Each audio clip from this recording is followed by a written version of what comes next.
The Galactic Council assembled, filling the cavernous hall with their strange forms, their features and clothing as varied as the stars in the sky. The room was dimly lit, casting shadows on faces etched with centuries of experience and wisdom. Behind them, massive windows revealed the expanse of a quiet universe, planets hanging motionless in the distance, as if waiting for the Council's judgment. One of the Council's oldest members, a tall, crystalline figure with eyes that shimmered like glass, began the discussion. The humans, it began, its voice an echo that seemed to fill every corner, have always been an anomaly. They thrive on compassion, diplomacy, even sentiment. Traits that weaken them. Another council member, a being cloaked in dark armor, scoffed. Weak indeed. Their empathy binds them. It's a chain that leaves them unable to make the ruthless decisions necessary for survival.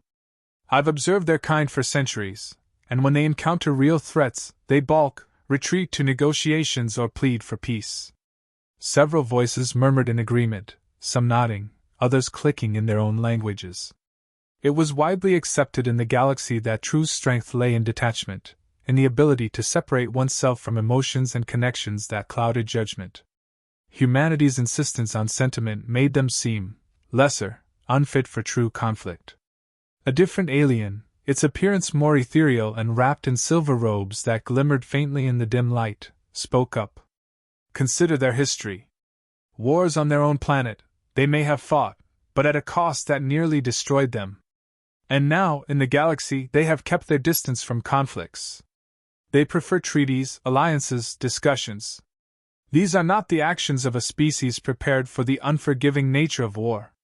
Another elder, who resembled a mass of swirling, sentient vapor, chimed in with a hiss. Even their diplomatic ventures are fragile. They have stumbled into some alliances, but are these the marks of resilience? No. They avoid confrontation whenever possible. A far cry from the true warriors we respect, species that survive only through decisive action.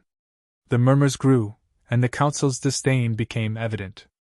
They saw humanity's empathy as a liability, its adaptability as a reluctance to engage in direct confrontation. Humanity was a young race, they concluded, one that avoided danger rather than faced it.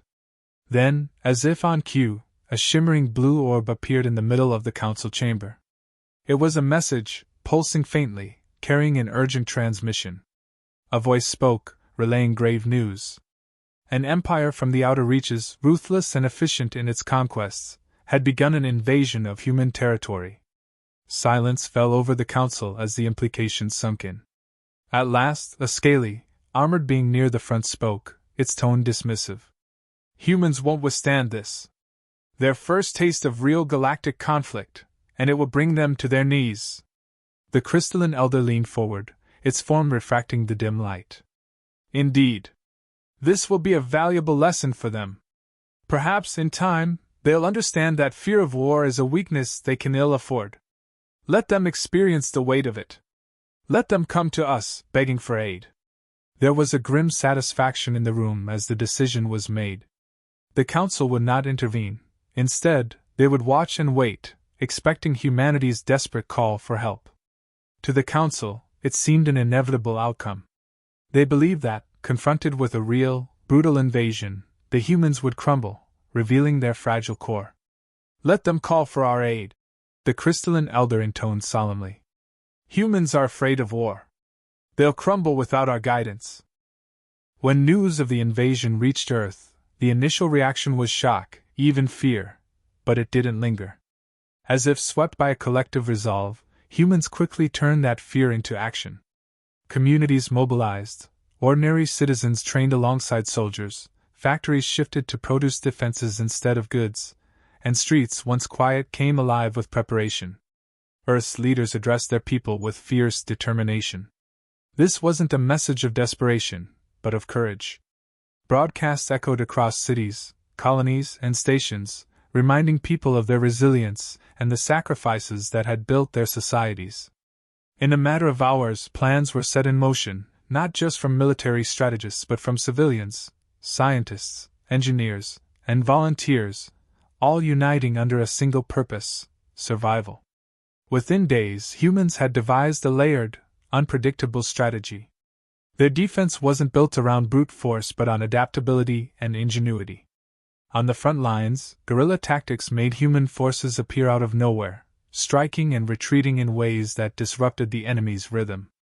Meanwhile, cyber warfare teams disabled enemy communications, scrambling signals, and flooding networks with false data. The invaders found themselves ensnared in a digital maze, struggling to distinguish between real threats and illusions.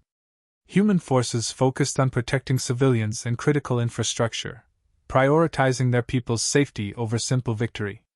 Each attack was precise, each move calculated to minimize collateral damage, standing in stark contrast to the Council's expectation of mindless, desperate resistance. Humanity fought not for power but to defend what was theirs. To the Council's surprise, humanity's response didn't stop at Earth. Colonies scattered across distant systems sent reinforcements, supplies, and technology. Old alliances were rekindled, and even planets that had once been rivals offered their aid.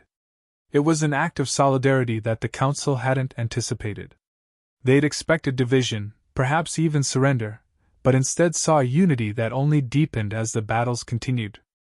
And with unity came sacrifice. Human forces accepted heavy losses, yet they didn't waver.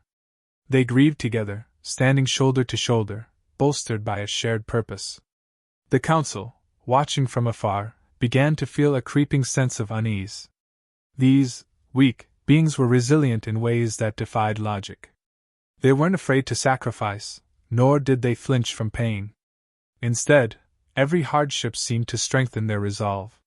Some Council members exchanged uncertain glances.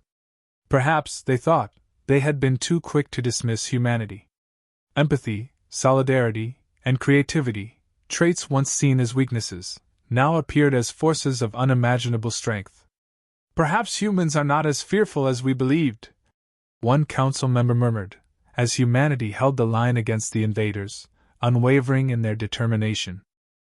After days of relentless battles, humanity's forces rallied, battered but unyielding. Their final plan was set, a counterattack aimed not just to repel but to dismantle the enemy's stronghold. With precision, every human resource was mobilized, each action coordinated to strike at the heart of the invaders' operations. Strategy blended with raw bravery, and humanity's resolve sharpened into a force that even their enemies had come to fear. As the attack commenced, humanity struck at every critical point, exploiting each weakness they'd discovered through intelligence and intuition. The invaders, unprepared for this level of resistance, faltered under the unexpected pressure. Humanity's forces moved with a determined urgency, pushing forward despite the heavy toll exacted on them. Those who had once underestimated humans now found themselves overwhelmed, and the tide began to turn in humanity's favor. In the midst of the final push, unexpected allies emerged. Drawn by humanity's courage and strength, several members of the Galactic Council broke ranks, defying the Council's neutrality. These alien forces joined the human ranks, lending strength, technology, and skill, inspired by humanity's ability to fight with purpose and conviction. Together, this coalition shattered the enemy's defenses, spreading fear and confusion among the invaders, who could no longer maintain their grip on human territory. For the first time, the galaxy saw humanity not just as survivors but as leaders, able to inspire even the most unlikely of allies. Watching the battle unfold, the Galactic Council felt a growing respect and shock. The empathy and unity they had once viewed as humanity's weakness were, in fact, humanity's greatest strength. Humans fought not just for themselves, but for each other, and their resilience extended beyond the limits of any single battle. For the first time, the Council understood that humanity's strength lay not in brute force but in an unbreakable spirit, in their capacity to unite and persevere. As the last remnants of the invasion force were driven out, the Council met once again. No longer dismissive, they now acknowledged what they had failed to see: humanity's unique power. They issued a formal statement, honoring humanity's courage and extending an offer of alliance. Qualities they had once dismissed, compassion, adaptability, solidarity, had proven to be the qualities that enabled humanity to survive and prevail. In response, humanity accepted the Council's acknowledgement with grace, but also with a quiet confidence, asserting their place among the stars. They were no longer the fragile newcomers, no longer in need of protection. From that day forward, humanity was no longer underestimated, now respected, even feared, as a force that would fight and inspire with unmatched resilience.